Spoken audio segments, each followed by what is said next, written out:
Welcome to El Regnum channel. If you are new to this channel, please do not hesitate to click subscribe and hit the notification bell for you to be more updated of the coming videos.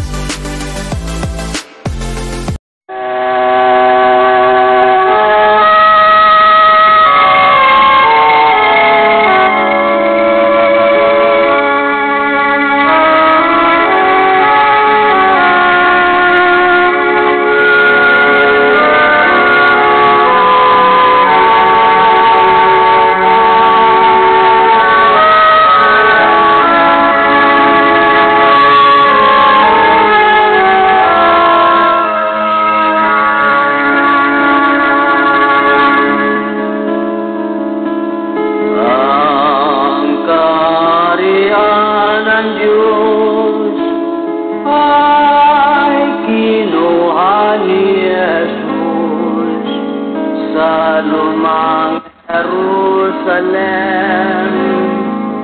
sa bayang Huda Israel, kanyang ibinigay sa bansang nabubuhay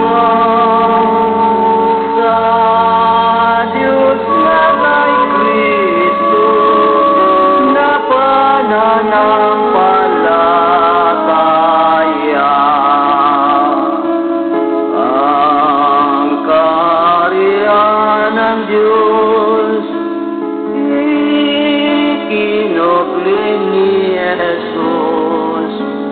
Hanapin natin ang bagong Jerusalem. May palatandaan ang malayong silangan, mga puno ng dagat, itong bansang Pilipinas. Sa lupang inirang ang ating tahanan, doon si Kristo maghari na walang hanggan. Tayo'y umasa at sumampalataya. Doon wala nang gutom at wala nang pagluluha.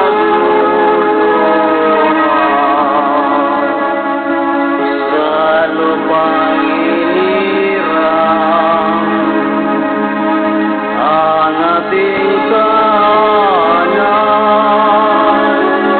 doon si Kristo maghari na walang hanggan. Tayo'y umaasa at sumampalataya. Doon wala nang gutom at wala nang pagluluha. Wala nang gutom at wala nang pagluluha.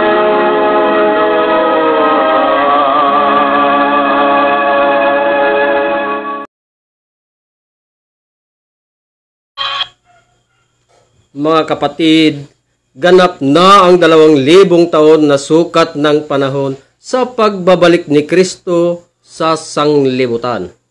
At tayo ay nakapasok na sa 1,000 taon na si Kristo ay maghahari kasama ng kanyang mga bayan. Para masubaybayan natin ang buong katotohanan na buo ang programa ng The Kingdom of God sa palatuntunang Consumatumes, na ang ibig sabihin ay natapos na ang lahat. sabihin ko sa inyo na consumatum est, sapagkat natapos na ang mga gawain ng Diyos sa pagkatapos ng 2,000 taon ni Kristo, na ito rin ay pagkatapos ng 6,000 taon mula nang nagkasala si Adam.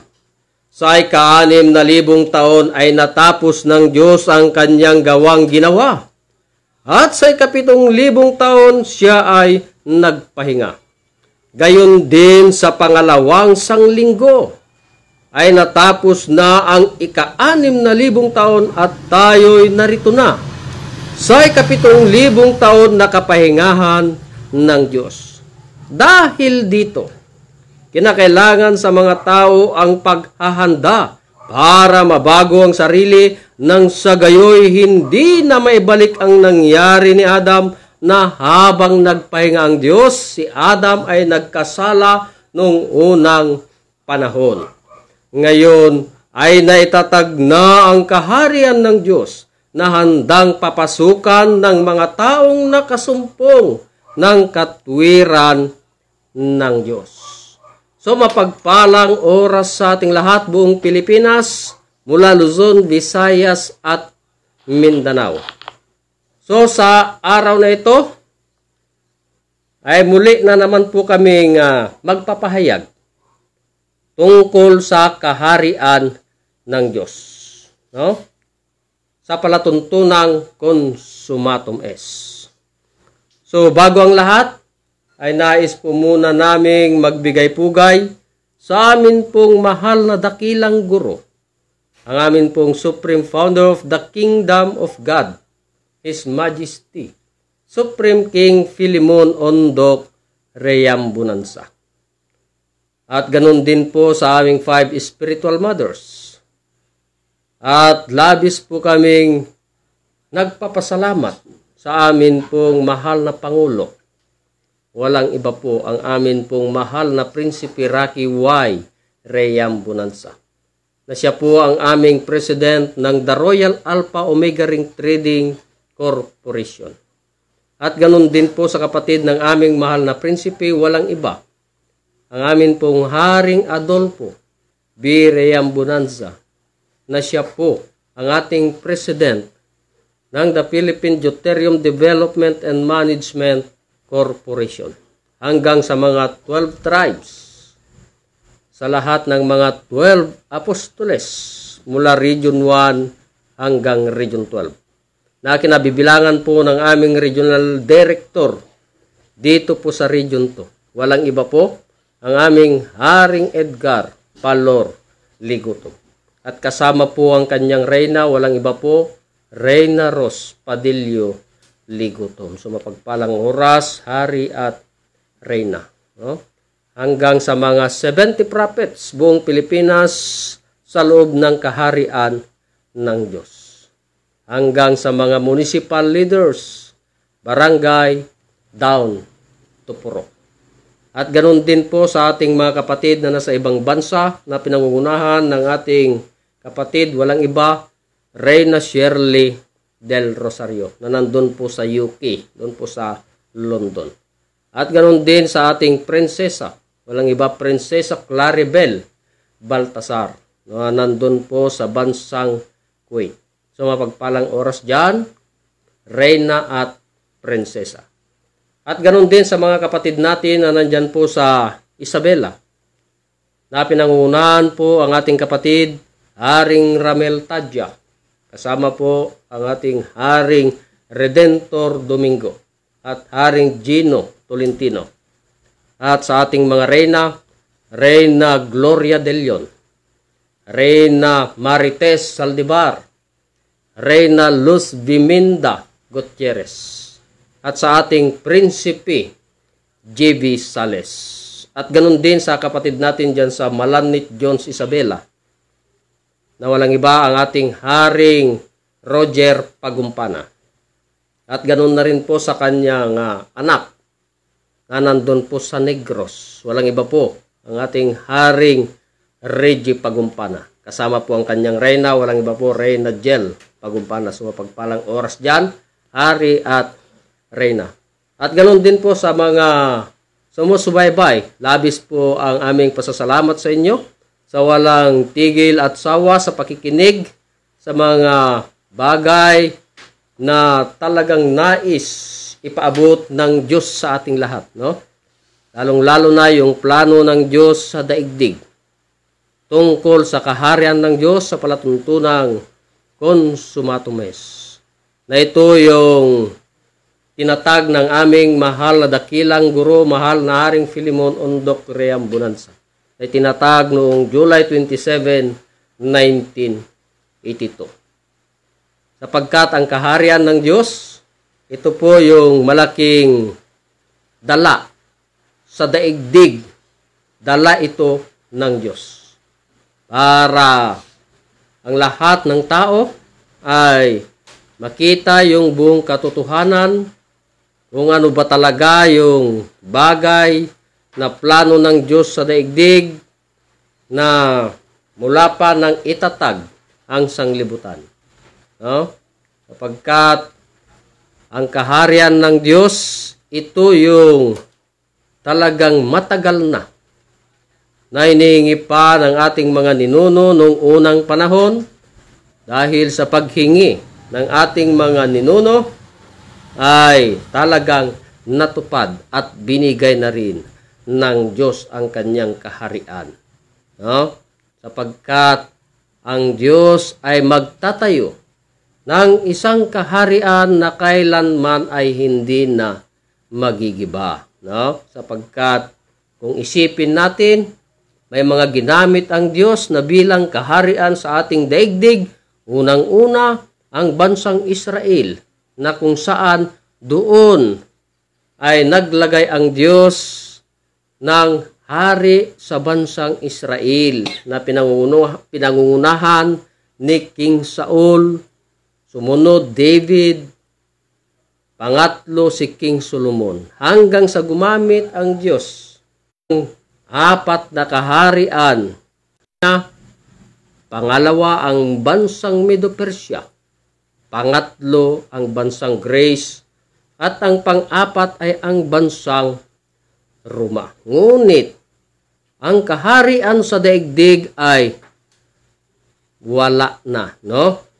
Sapagkat yung pang-apat na kaharian ay natapos sa taong 476 AD. Ngunit ang Diyos ay magtatayo ng isang kaharian na kailanman ay hindi na magigiba. Sapagkat nagiba na nga lahat yung kaharian na nauna na naghari sa daigdig.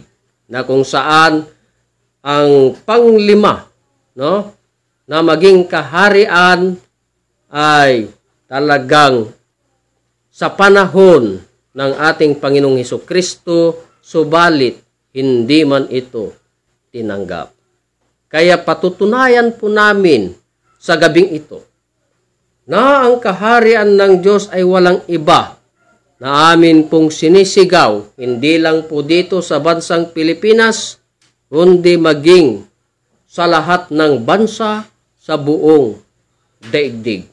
Para sa gayon ay masumpungan po natin yung nakatagong hiwaga o lihim ng Diyos mula pa ng itatag ang sanglibutan. Na kung saang bansa muli, itatayo ng Diyos ang kanyang kaharian na hindi tinanggap doon sa bansang Israel. Kaya sa gabing ito, narito muli po kami. Kasama ko po ang aking ina dito po sa aming bahay. No? Walang iba po ang aking ina, Reyna Merlita Baltasar. At ako naman po ang inyong kapatid, walang iba, Haring Robel Baltasar. Para muli magpahayag ng mga bagay na plano ng Diyos sa daigdig. Kung bakit talaga na dito sa bansang Pilipinas ang siyang kaharian ng Diyos. Kaya yan po ang aming patunayan sa inyo sa kaorasang ito. Walang iba po na unang magtalakay at magpahayag sa plano ng Diyos doon sa isang bansa na pinili ng Diyos na pagtatayuan ng kanyang kaharian na hindi tinanggap doon sa bansang Israel. Kaya walang iba kundi ang aking ina, Reyna Merlita Baltasar. So pakinggan po natin, mga kapatid.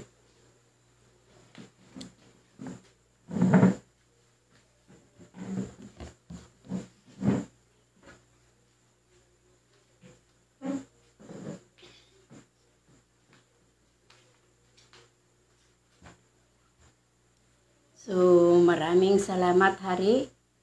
So, mapagpalang oras sa atin lahat, mga kapatid, buong Pilipinas, Luzon, Visayas, at Mindanao. So, ngayon, nandito na naman kami para ibahagi na naman ang tungkol sa kaharian ng Diyos. So, bago ako magpatuloy ay nais ko pang magbigay pugay sa aming mahal na dakilang guro na siya ang Supreme Founder of the Kingdom of God, walang iba, mahal na Haring Philemon Ondo Kriam Bonanza. Ganon din sa mga 5 spiritual mothers, 12 tribes, at ako'y lubos na gumagalang sa aming mahal na Pangulo, mahal na Prinsipe Rocky Y. Riam Bonanza, na siya ang aming President ng The Royal Alpha Omega Ring Trading Corporation, at sa kanyang kapatid, Haring Adolfo B. Riam Bonanza, na siya ang President ng the Philippine Deuterium Development and Management Corporation. Ganon din sa mga 12 apostles na kinabibilangan ng aming director, ng regional director dito sa Region 2, walang iba, Haring Edgar Palor Ligutong, at sa kanyang Reyna Rose Padillo Ligutong. Magandang gabi sa inyo, Hari at Reyna. Ganon din sa mga 70 prophets buong Pilipinas sa loob ng kaharian ng Diyos. Ganon din sa mga evangelistas barangga hanggang purok. So, mapagpalang oras sa atin lahat, mga hari, mga reyna, prinsipe at prinsesa. So, sa gabing ito, mga kapatid, ay dito na naman kami para ihatid sa inyo ang programa ng The Kingdom of God. Na ito po ang hinahanap ng mga tao na sana ay ang kaharian ng Diyos ay dumating na. So, ngayon nandito kami para ihatid sa inyo kung nasaan ibinigay ng Diyos ng kanyang kaharian, na ito po ang aming paulit-ulit na ibabahagi sa mga tao para malaman nila ang kung nasaan ibinigay ng Diyos ang kanyang kaharian na inalis mula sa bansang Israel at ibinigay sa isang bansang nagkakabunga. So, dun sana sa bansang Israel itatayo ang ating Panginoon, ang kaharian ng Diyos. Subalit, hindi tinanggap ang mga tao doon. Kaya inalis ang Panginoon ang kanyang kaharian at ibinigay sa isang bansang nagkakabunga. So, para malaman natin kung saang bansa ibinigay ng Diyos ang kanyang kaharian. So, gagamit tayo ng blackboard para labis tayong maunawaan. So, ayon sa unang patutuo na mababasa sa banal na kasulatan sa Genesis 25:23 hanggang 26. Basari. So, ganito po ang mabasa ayon po sa banal na kasulatan. At sinabi sa kanya ng Panginoon, dalawang bansa ay nasa iyong bahay, bata, at dalawang bayan ay papaghihiwalayin mula sa iyong tiyan. At ang isang bayan ay magiging malakas kaysa isang bayan, at ang matanda ay maglilingkod sa bata. Sa 24, at nang matupad ang mga araw ng kanyang kapanganakan, narito't kambal sa kanyang bahay, bata. Sa 25, at ang unang lumabas ay mapula na buong kataway parang mabalahibong damit, at siya ay pinanganlang Isaw. Sa 26, at pagkatapos ay lumabas ang kanyang kapatid, at ang kanyang kamay ay nakakapit sa sakong Isaw, at ipinanganlan sa kanya ay Jacob. At si Isaac ay may 60 taon na nang sila'y ipanganak ni Rebeka. Punto.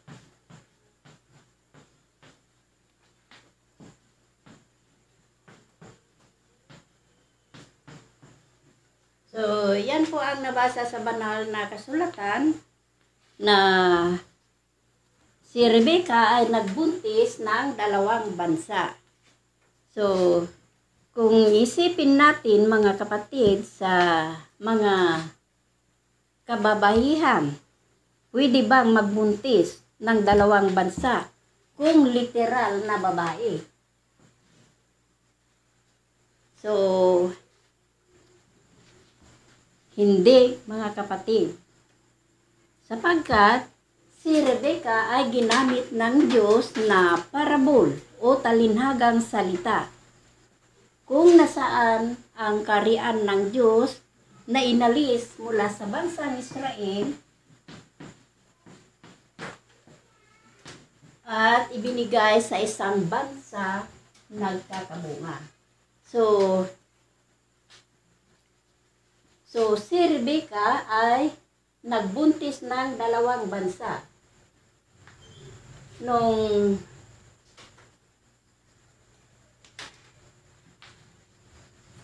dumating ang kanyang panganganak ni Rebeka, kung literal na babae, ano ang partera o kamadrona, mga kapatid? Diba, doktor o midwife? Subalit, si Rebeka ay ginamit ng Diyos na parabol o talinhagang salita na si Rebeka ay nagbuntis ng 2 bansa. So, sapagkat 2 bansa man ang kanyang ipapanganak ni Rebeka, ang tanong, ano ang pwedeng partera ni Rebeka? So, ang nagamit na partera ni Rebeka sapagkat 2 bansa man ang kanyang ipapanganak ay ang bansang Spain. Ito ang nagamit na kumadrona ni Rebeka sapagkat 2 bansa man ang kanyang ipapanganak. So, si Rebeka ay isang daigdig. Isang daigdig. Siya lang ang pwedeng magdala ng 2 bansa. So, si Rebeka, ayon sa banal na kasulatan, ang unang anak ni Rebecca ay si Esau. Yan po ang nabasa sa banal na kasulatan. So, para malaman natin ang buong katotohanan ay dito sa bansang Spain, mayroon ginamit ng Diyos na 2 tao na mag-discovery para malaman natin kung nasaan ang kaharian ng Diyos na inalis mula sa bansang Israel at ibinigay sa isang bansang nagkakabunga. So, ang ginamit ng Diyos na mag-discovery ay walang iba kundi si Christopher Columbus at si Ferdinand Magallanes. So, sila ang nag-discovery at naglakbay sila patungong Hilaga. At nakarating sila noong October 12, 1492. So, nakarating sila noong October 12, 1492. So, balikan natin ang unang anak ni Rebecca. Ang unang anak ni Rebecca ay si Esau. So, sino si Esau, mga kapatid? Kung babasahin natin sa banal na kasulatan sa Genesis 36:8. Basari. So ganitong basa ayon po sa banal na kasulatan. At tumahag si Esau sa bundok ng Seir. Si Esau ay siyang Edom. So, narinig natin mga kapatid na si Esau ay siyang Edom. So, sino itong Edom, mga kapatid? Kung babasahin o tignan natin sa word map o sa dictionary, ang Edom ay siyang bansang Amerika.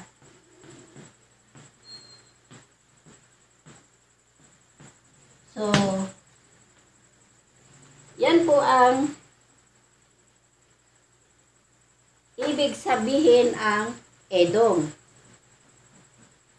Ang Edom ay siyang bansang Amerika. So, ito ang unang anak ni Rebecca na si Esau, na siyang Edom, na siyang Amerika. So, si Christopher Columbus at Ferdinand Magallanes ay umuwi sana sa bansang Spain, subalit mayroon silang nakita na liwanag sa bandang silangan at tuloy silang naglakbay dito sa malayong silangan ng daigdig. At nakarating sila sa taong March 16, 1521. So, ayon sa banal na kasulatan, ang pangalawang anak ni Rebecca ay si Jacob.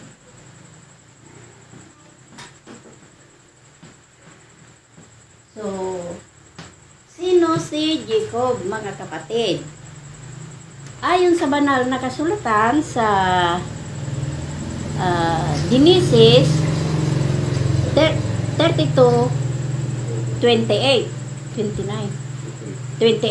So, basari. So ganito po ang mababasa. At sinabi niya, hindi natatawaging Jacob ang iyong pangalan, kundi Israel, sapagkat ikaw ay nakipagpunyagi sa Diyos at sa mga tao, at ikaw ay nanaig. So, narinig natin mga kapatid na si Jacob ay hindi natatawaging Jacob kundi Israel.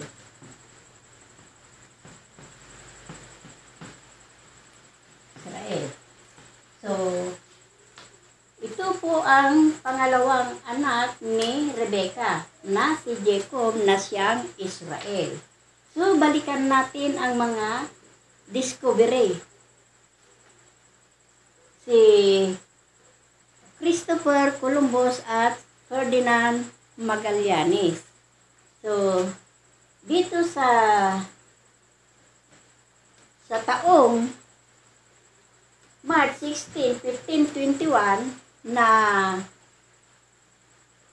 dito nakarating sila dito sa isang isla na wala pang pangalan. So, si Christopher Columbus at Ferdinand Magallanes ay umuwi sa bansang Spain para ibalita sa hari doon na mayroon silang nakitang isla na wala pang pangalan. Na ang hari dito sa bansang Spain ay walang iba kundi si King Philip II. So, ang sabi ng hari doon sa bansang Spain ay bumalik kayo at bigyan nyo ng pangalan. At sinabi niya na isunod nila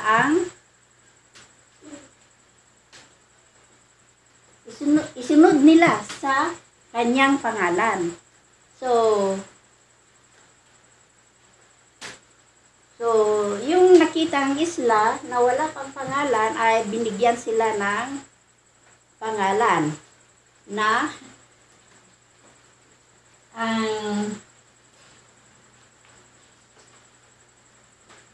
ang binigay na pangalan ay Las Islas Pilipinas.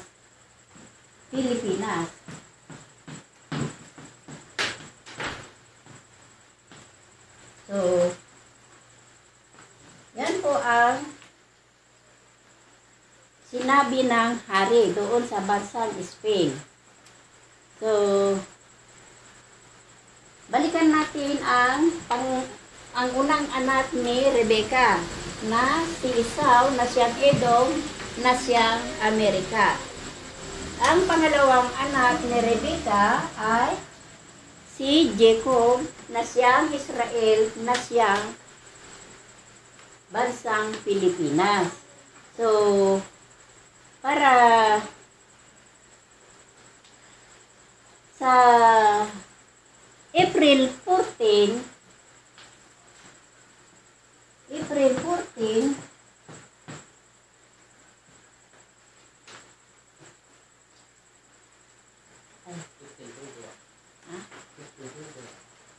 sa April 14, 1521,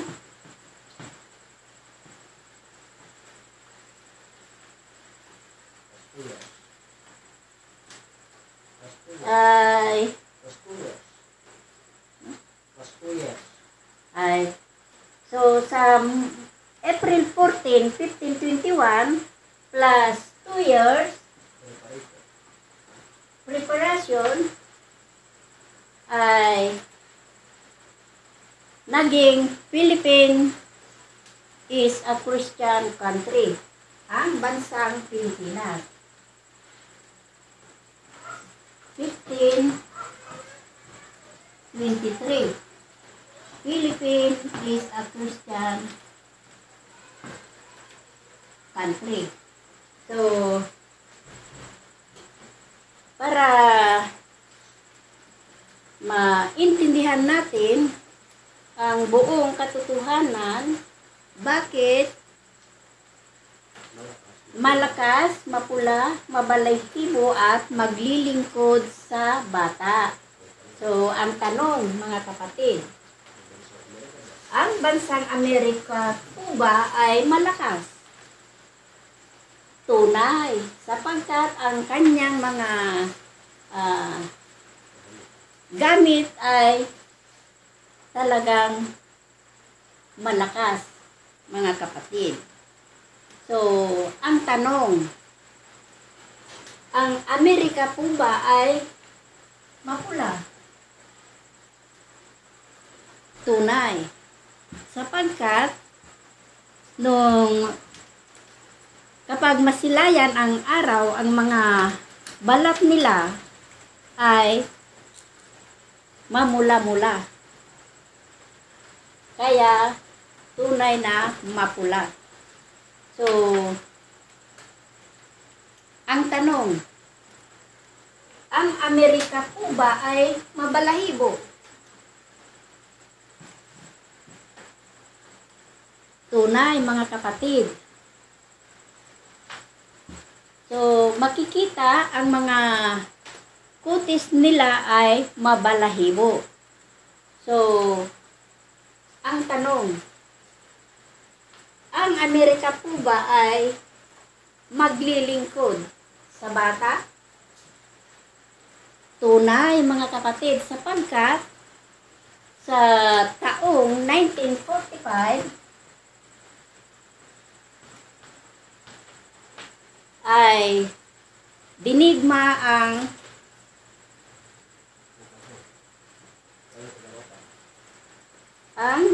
bansang Japan.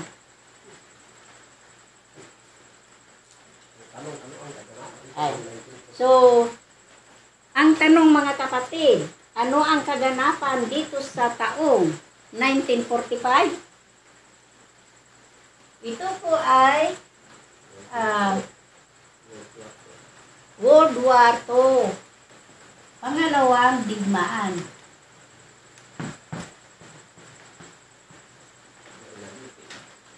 Inalipin ang mga Hapon ang bansang Pilipinas. So, kaya, para matupad ang nakasulat sa banal na kasulatan na maglilingkod sa bata. So, ganito, mga kapatid.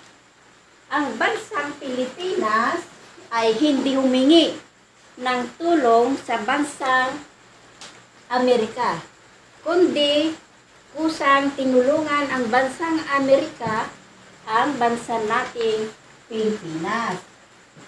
Kaya, natupad ang nakasulat sa banal na kasulatan na maglilingkod sa bata. So, sa taong 1946, ang tanong, ano ang naganap dito sa taong 1946? So, sa taong 1946, ito po ay tinawag na American-Philippine Friendship Day. Ito ang naganap sa taong 1946, American-Philippine Friendship Day. So, yan po ang ibig sabihin ang nakasulat sa banal na kasulatan na unang patutuo para malaman kung nasaan ibinigay ng Diyos ang kanyang kaharian na inalis mula sa bansang Israel at ibinigay sa isang bansang nagkakabunga. So, ito ay discovery, mga kapatid. So, ang tanong, saan ito naganap? Mga kapatid, walang iba kundi ang bansa nating Pilipinas. So, ang tanong, nasaan ang kaharian ng Diyos? So,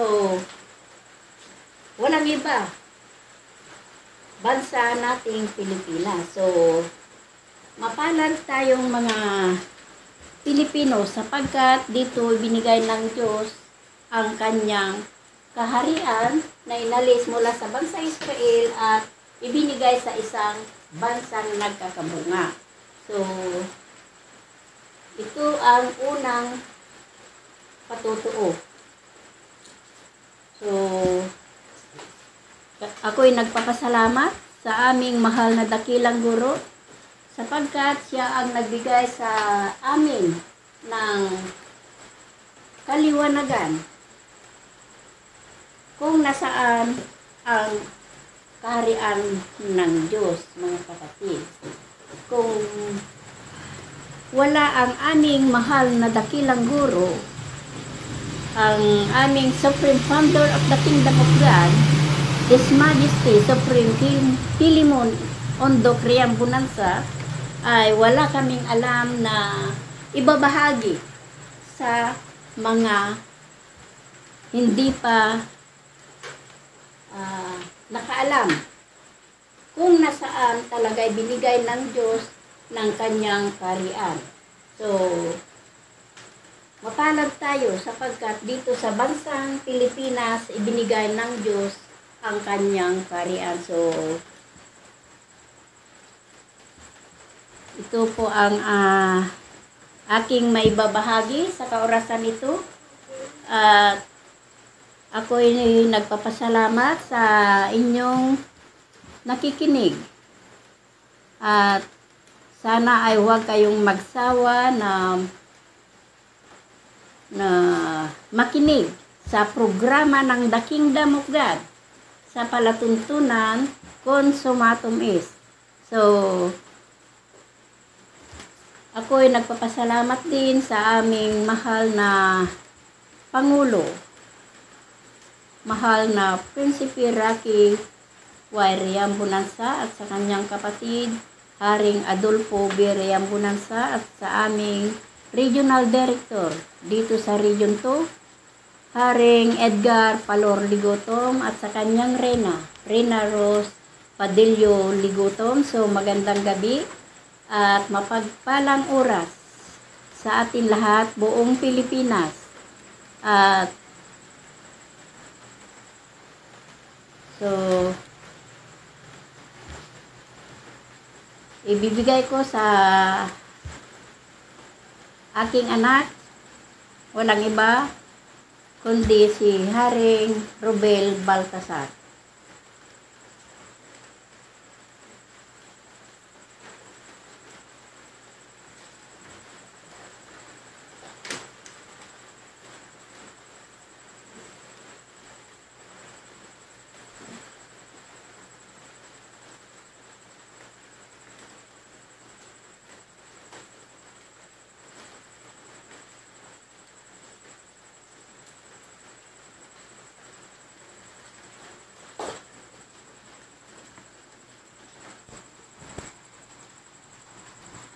Okay, so maraming salamat po, Reyna. So mapagpalang oras sa ating lahat, buong Pilipinas, mula Luzon, Visayas at Mindanao. So sa gabing ito, bago po ako magpatuloy, ay nais ko munang magbigay pugay sa ating mahal na dakilang guro, Supreme Founder of the Kingdom of God, His Majesty Supreme King Philemon Ondo Criambunansa. At ganoon din po sa ating 5 spiritual mothers na nandun po ngayon sa banal na syudad, doon po sa temple, no? Sa Purok New Jerusalem, Talisay, Dapitan, Shrine City. So magandang gabi po dyan, mga nanay. At ganoon din po na ako'y lubos na gumagalang at nagpapasalamat sa amin pong mahal na Pangulo. Walang iba po, ang aming mahal na Prinsipe Rocky Y.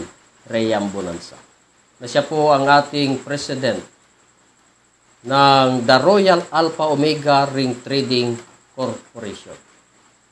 At ganun din po sa kapatid ng ating mahal na Prinsipe, walang iba, ang ating Haring Adolfo B. Riambunansa.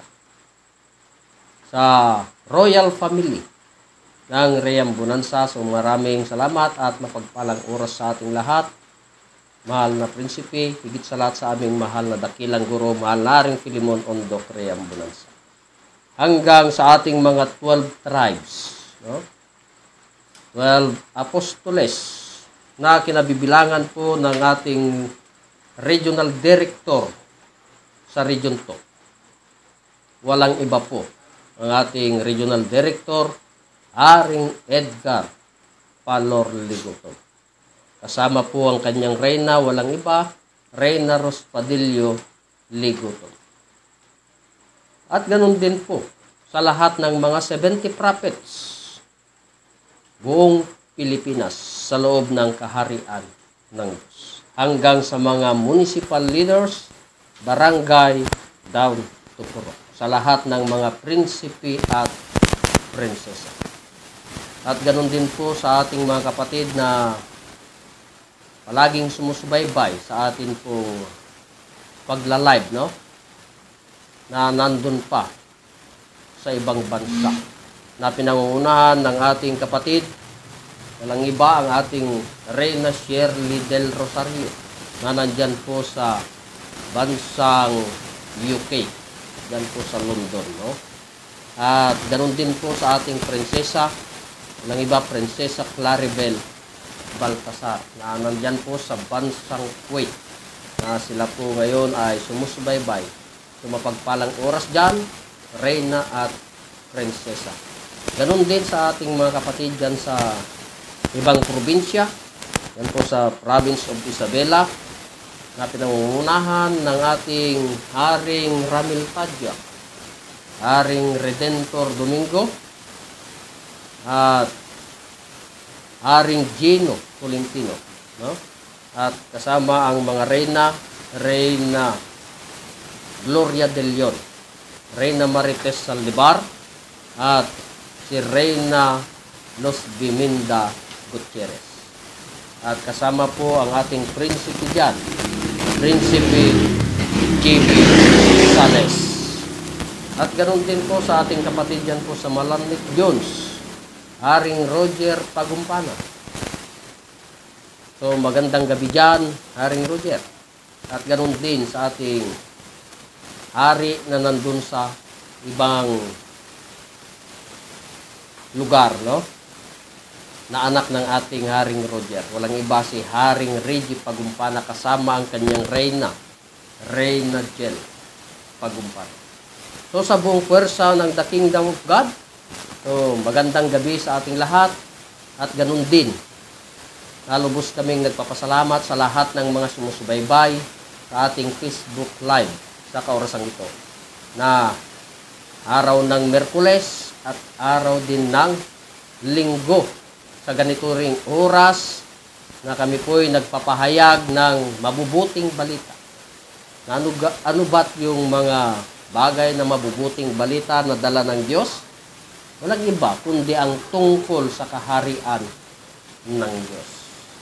Kaya sa gabing ito, muli na naman po kaming magpahayag ng mga pagpapatunay na dito talaga sa bansang Pilipinas ang siyang kaharian ng Diyos. Hindi lang po dito sa bansa nating Pilipinas, no? Kundi maging sa lahat ng mga bansa. Sapagkat sinabi nga ng Diyos sa Matthew 24:14, no? Na ipangaral ang ebanghelyo sa kaharian sa sanglibutan, no? At bigyan ng mga patutuo sa lahat ng mga bansa para sa gayon ay darating na ang wakas, no? Kaya nga sa gabing ito kami po ay gumagamit ng ating kagamitan, no? Sapagkat kumpleto na yung kagamitan natin para aabot kahit sa anumang bansa. Ito yung tinatawag na on the air, no? Kasi nandyan na yung may Facebook na, may internet. Kaya nga, akmang-akma sa mga bagay na sinabi ng Diyos na may pangaral ang kaharian sa sanglibutan at bigyan ng patutuo, no? So, kung bigyan ito ng patutuo, ay kailangan talaga yung mga matibay na ebidensya. So, gagamit pa rin tayo ng blackboard. Yan, blackboard para mas higit na maintindihan po natin yung mga bagay na nakalihim sa banal na kasulatan na ang tungkol sa kaharian ng Diyos. Sapagkat ang kaharian ng Diyos, mga kapatid, ay sabihin ko sa inyo na hindi po ito religion, hindi rin po ito sekta. No? Non-religion, non-sectarian, non-political, non-racial, non-profit. No? E ano itong kaharian ng Diyos? Ito ay gobyerno ng Diyos or government of God. No?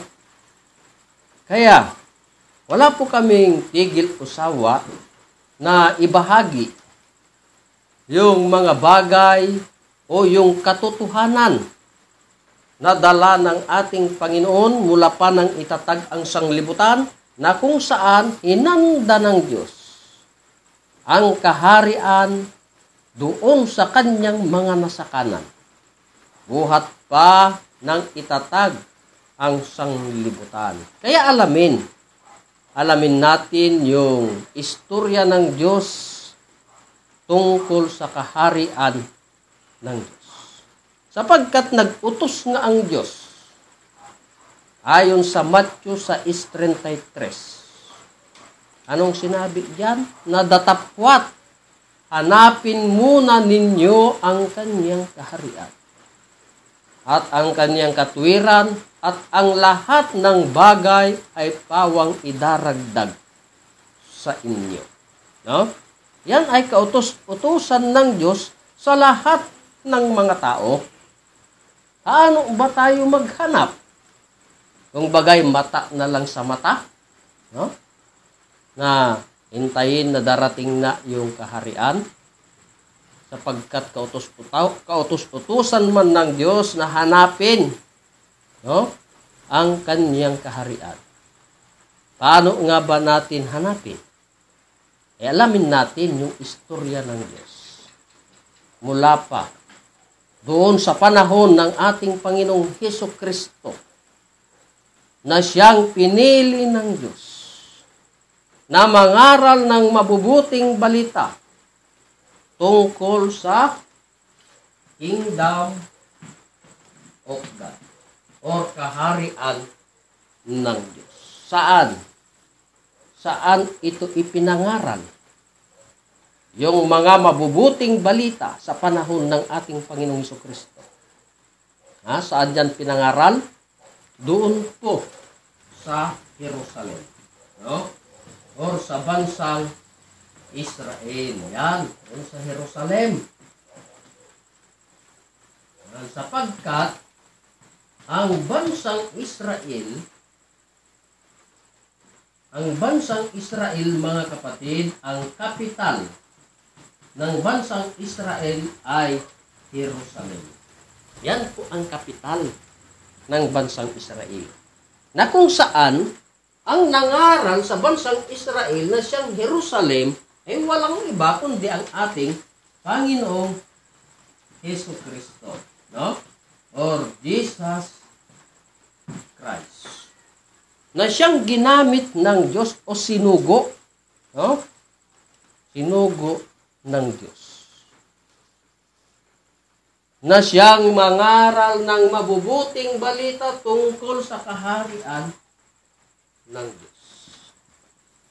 Noong siya'y nangaral ng tungkol sa kaharian ng Diyos, doon sa bansang Israel na siyang Jerusalem, ang tanong, tinanggap ba? Tinanggap ba ang ating Panginoong Hesukristo doon sa bansang Israel? Hindi po siya tinanggap. Kaya ang Diyos doon sa bansang Israel ay sinabi, mga kapatid, na aalisin ang kaharian ng Diyos. No? Sino nagsabi? Ang ating Panginoong Hesukristo. Aalisin ang kaharian ng Diyos at maibibigay saan?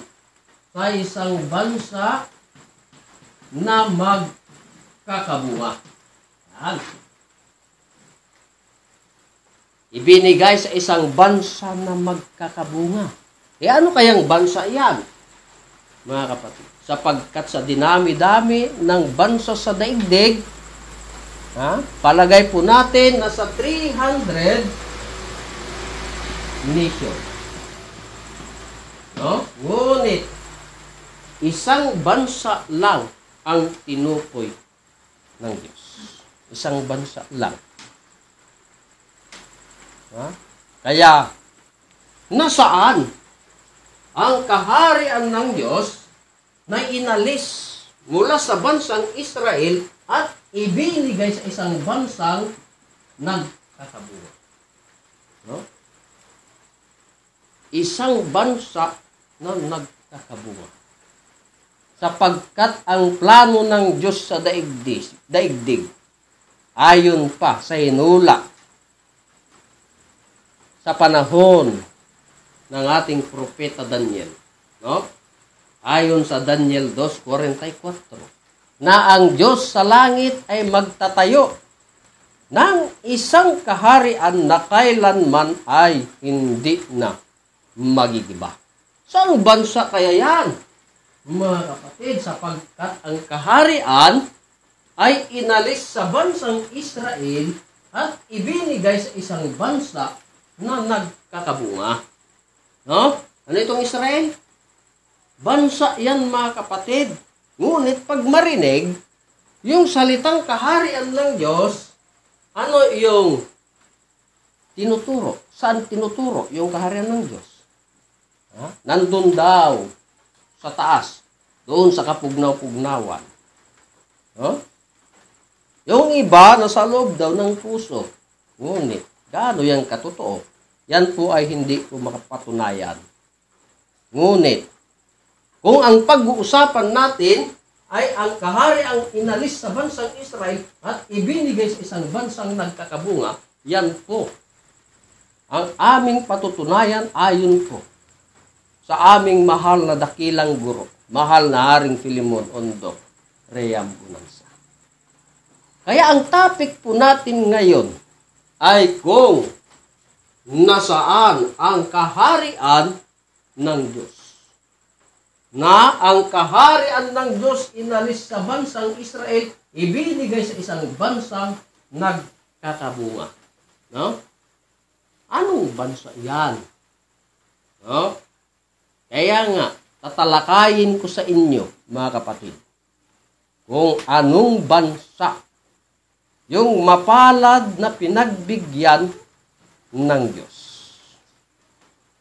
Sapagkat mayroon po tayong mabasa sa banal na kasulatan, ayon po sa Ecclesiastes 1:9, no? Na tinawag, history repeats itself. No? Pakibasa, Rena.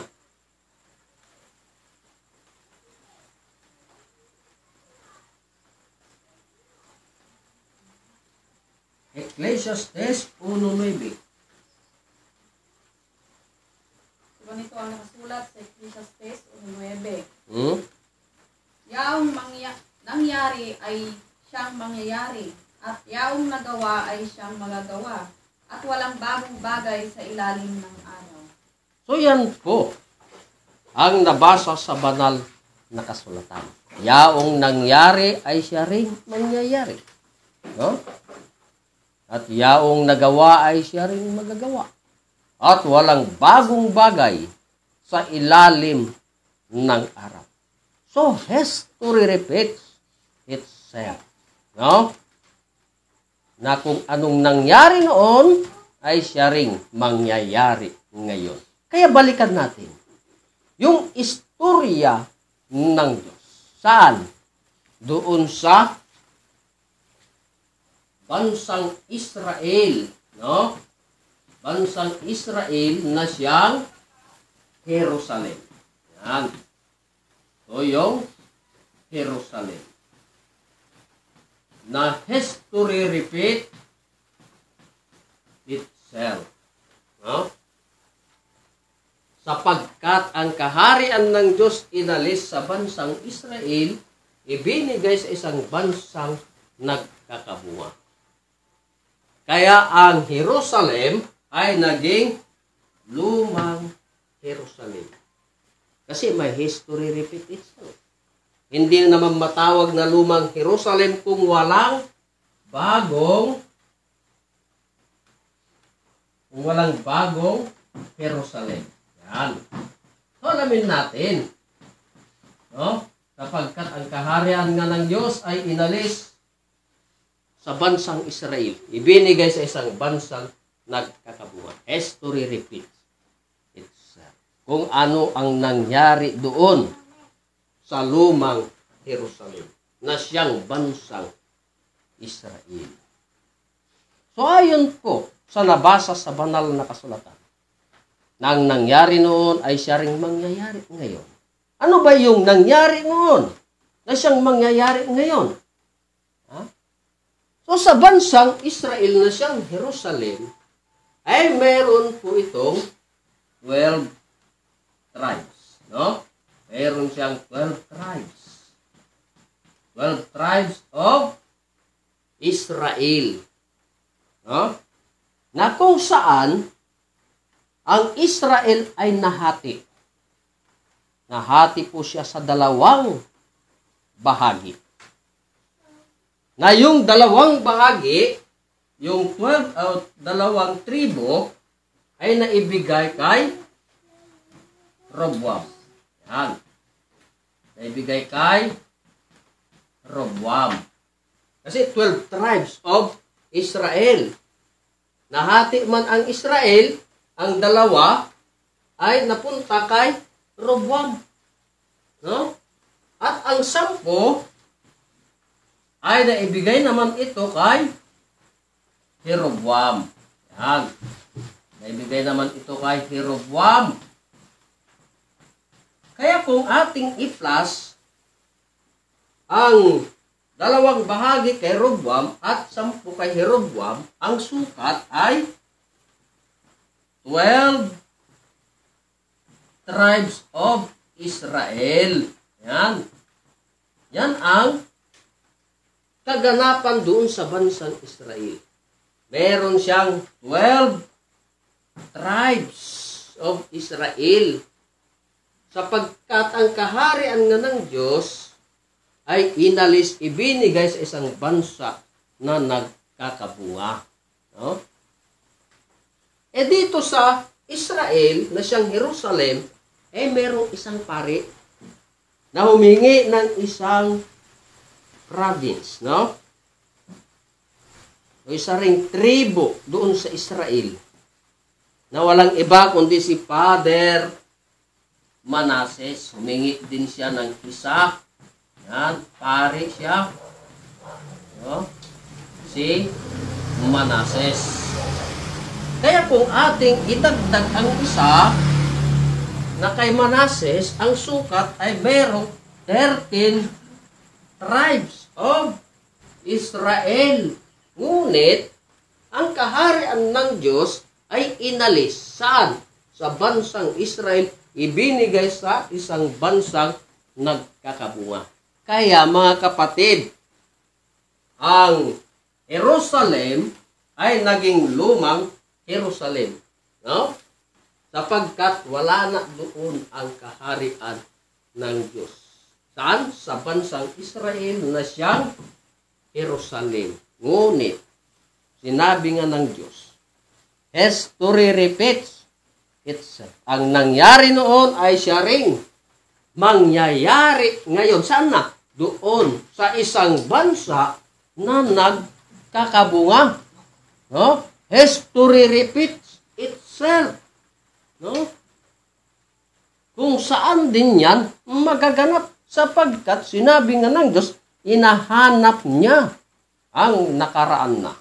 Pakibasa rin na sa Ecclesiastes 3:15.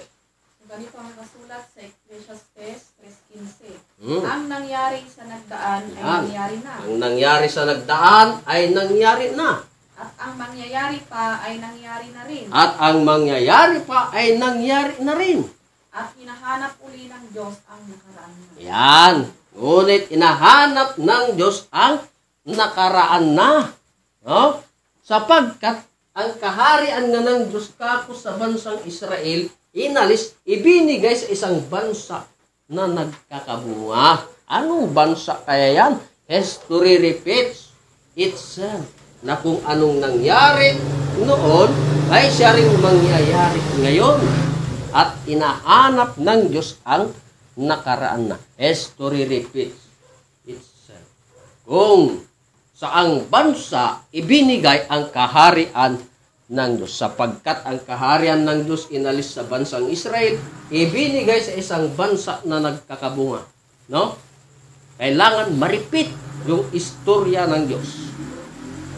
Kung mayroong 12 tribes of Israel doon sa lumang Jerusalem, kailangan mayroon din sa isang bansa na nagkakabunga na mayroon din 12 region. Yan. 12 region. Sapagkat history repeat itself. No? 12 region. Doon sa pagtatayuan ng Diyos ng kanyang kaharian. No? Na kung saan ang 12 region ay kailangan ding mahati. Tulad sa una, no? Na siyang bansang Israel, na siyang Jerusalem, ay mayroong 12 tribes na nahati sa dalawa. No? So, history repeat itself, mayroon ding 12 region doon sa isang bansa na nagkakabunga. Ngayon, history repeat itself, ang 12 tribes ay nahati. Dito kaya, sa 12 region, ay kailangan ding mahati. No? Kaya ang dalawang bahagi, ito ang autonomous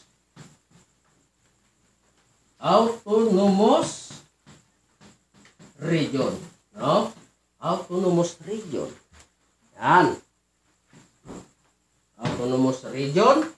At ang 10 bahagi naman, ito ang non-autonomous,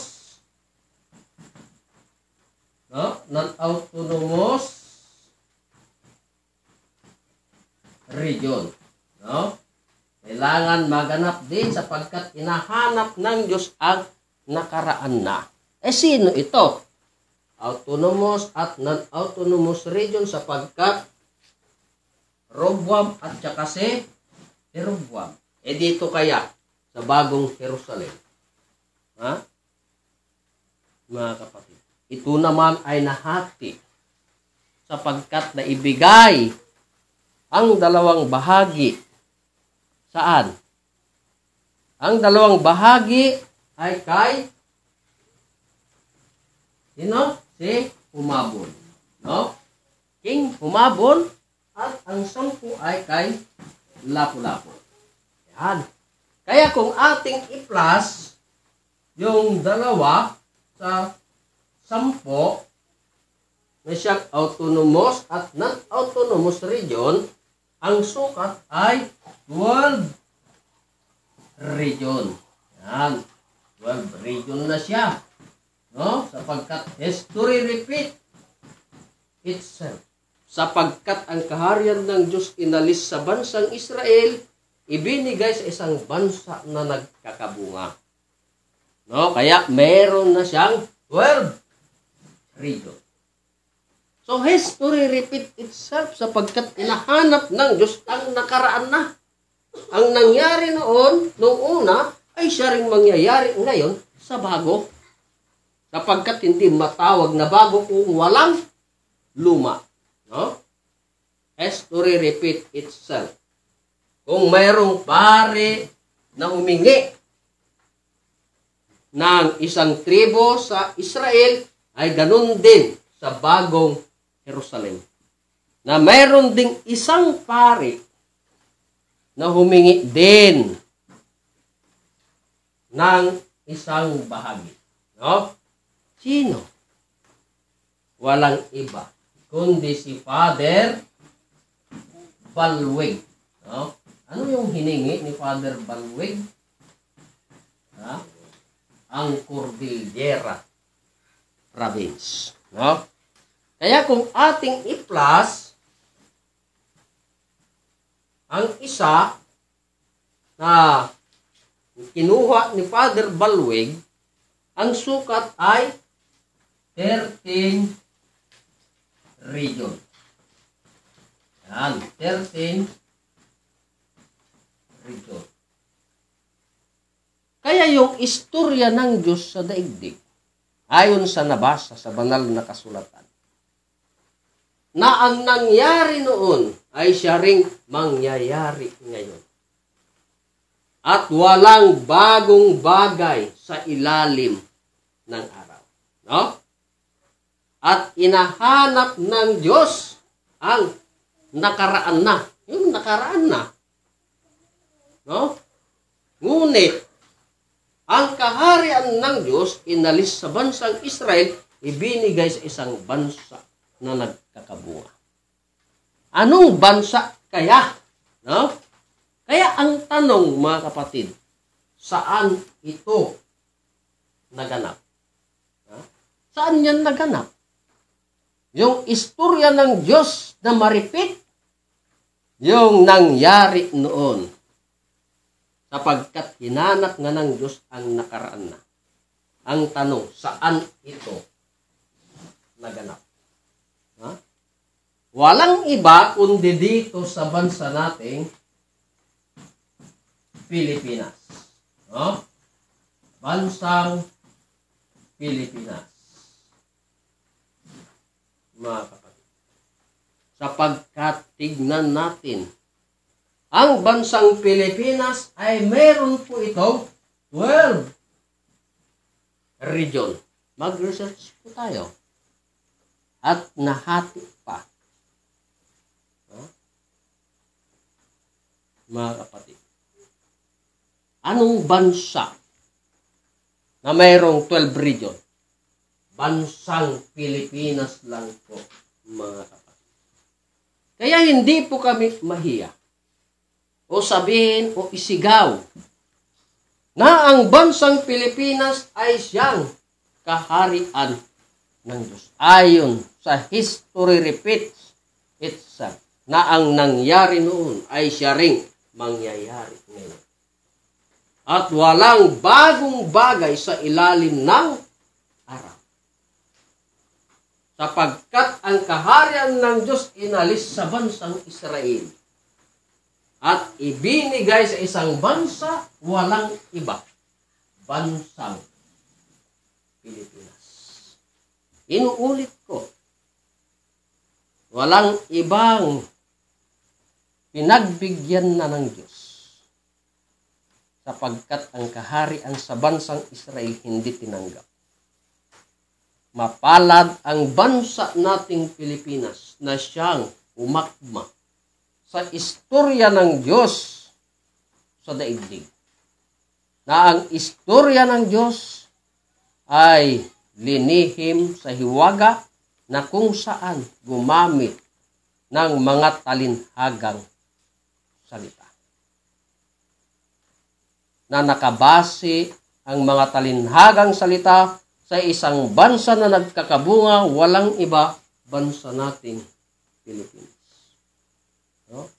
Kaya, napakapalad ang bansa nating Pilipinas, lalo na ang mga tao sa bansang Pilipinas sapagkat dito o nandito na yung pangako ng Diyos na magtatayo ang Diyos sa langit ng isang kaharian na kailanman ay hindi na magigiba sa ang bansang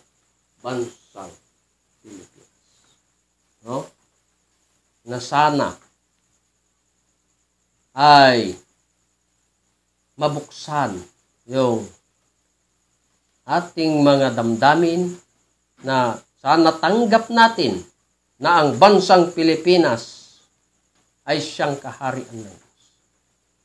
Kung isipin natin, napakasaya ang Diyos. No? Ngayon, nalaman natin na ang bansang Pilipinas ay siya ng kaharian ng Diyos. Yung utos ng Diyos, nandyan yung katwiran at karagdagan. Diba?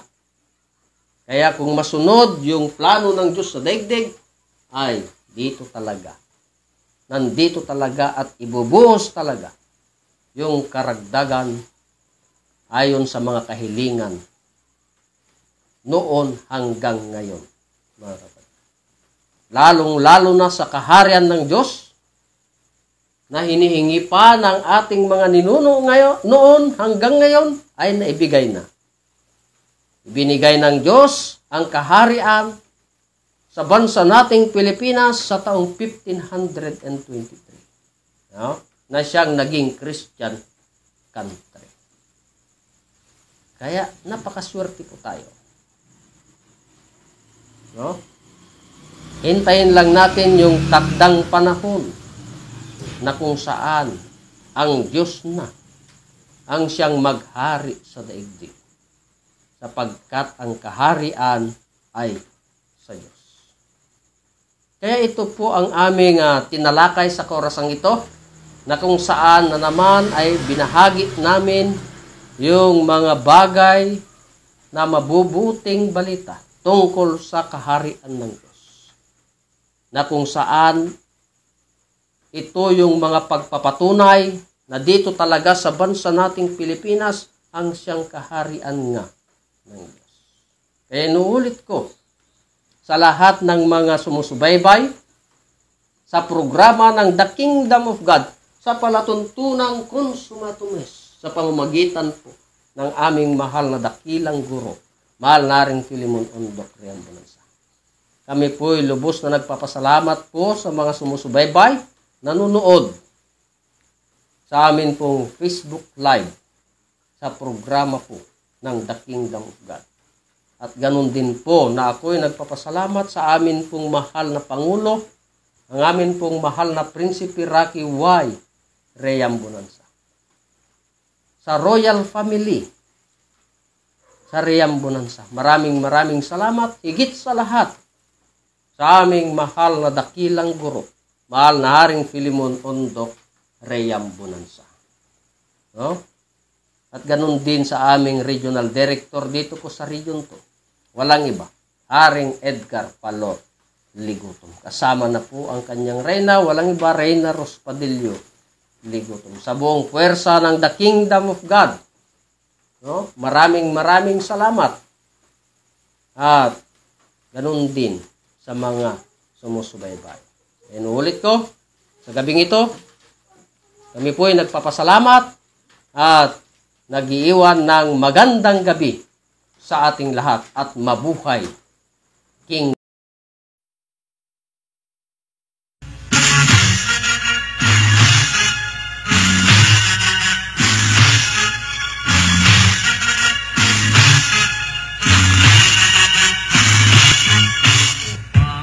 Makakita sa kaharian ng Diyos, ipanganak muli ng tubig at ng Espiritu. Di natin sundin ang payo ni Jesus, hindi makapasok sa kaharian ng Diyos.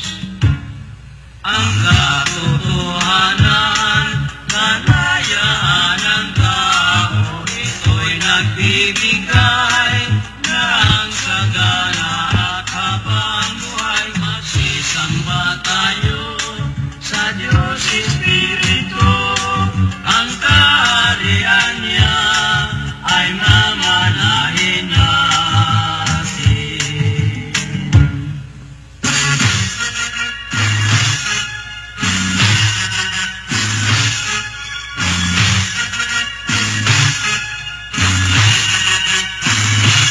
Makakita sa kaharian ng Diyos, ipanganak muli ng tubig at ng Espiritu. Kung di natin sundin ang payo ni Jesus, hindi nakapasok sa kaharian ng Diyos.